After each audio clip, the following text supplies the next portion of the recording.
പാലസ്തീനികൾ തീവ്രവാദികളാണ് എന്ന് പലരും പറഞ്ഞു. എന്നാൽ എനിക്ക് ആരും പറഞ്ഞു തരാത്ത ചില കാര്യങ്ങളും ഉണ്ടായിരുന്നു. ഞാൻ അവിടെ പോയപ്പോൾ വീട് തകർന്നു കിടക്കുന്നതിനിടയിൽ ഒരു 9 വയസ്സുകാരി ചിരിച്ചുകൊണ്ട് എനിക്ക് ചായ നൽകുന്നത് ഞാൻ കണ്ടു. എയർ സ്ട്രൈക്കുകളിൽ ഓടി അകലുന്നതിന് പകരം മെഡിക്കുകൾ അതിലേക്ക് ഓടുന്നത് ഞാൻ കാണുമെന്ന് ആരും എന്നോട് പറഞ്ഞില്ല. മുദ്രാവാക്യങ്ങൾ കൊണ്ടോ ബോംബുകൾ കൊണ്ടോ ആളുകളുടെ മേൽ അടിച്ചേൽപ്പിക്കേണ്ട ഒന്നല്ല യഥാർത്ഥ വിശ്വാസം. അത് തകരാത്ത ആത്മാവിൽ നിങ്ങൾ ദർശിക്കുന്ന ഒന്നാണ് എന്ന് ആരും എന്നോട് പറഞ്ഞിരുന്നില്ല. ഞാൻ ഒരു ആത്മീയ യാത്രയ്ക്കായി പോയതല്ല. ഏതൊരു സാധാരണ പാശ്ചാത്യനെയും പോലെ ഒരു പ്രസ് ബാഡ്ജും ഒരുപാട് കുറ്റബോധവുമായിട്ടാണ് ഞാൻ യുദ്ധമേഖലയിലേക്ക് പോയത്.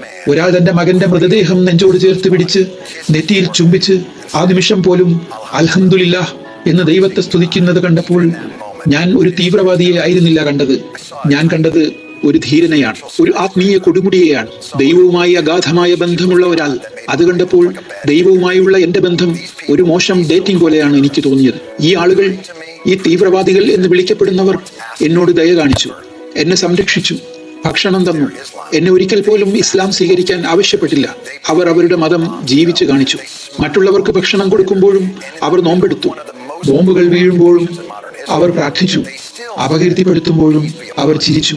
ആധുനിക ചരിത്രത്തിലെ ഏറ്റവും ക്രൂരമായ അധിനിവേശത്തിനിടയിലും അവർ നിങ്ങൾക്ക് സമാധാനം, അസ്സലാമു അലൈക്കും എന്ന് പറഞ്ഞു. അതിലെ വിനയം എത്ര വലുതാണ്!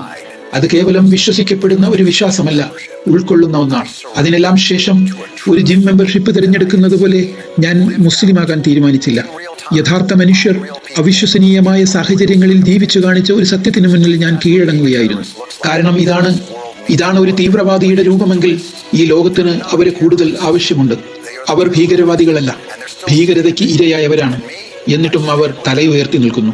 നീതി ഏകപക്ഷീയമാവുകയും ബോംബുകൾ മഴ പോലെ പെയ്യുകയും ചെയ്യുമ്പോൾ നിഷ്പക്ഷത എന്നത് മാന്യതയല്ല, അത് കൈകെട്ടിയ ഭീരുത്വമാണ്. എന്നതിനാൽ ഞാൻ അവരോടൊപ്പം നിൽക്കുന്നു. അതിനാൽ എന്നെ നിങ്ങൾക്ക് എന്ത് വേണമെങ്കിലും വിളിച്ചോളൂ. ലോകം അവരെ തീവ്രവാദികൾ എന്ന് വിളിക്കുന്നുണ്ടാവും, പക്ഷെ ഞാൻ കണ്ട കാഴ്ച എന്നെ ഒരു മുസ്ലിമാക്കി എന്ന് മാത്രം നിങ്ങൾ അറിയുക.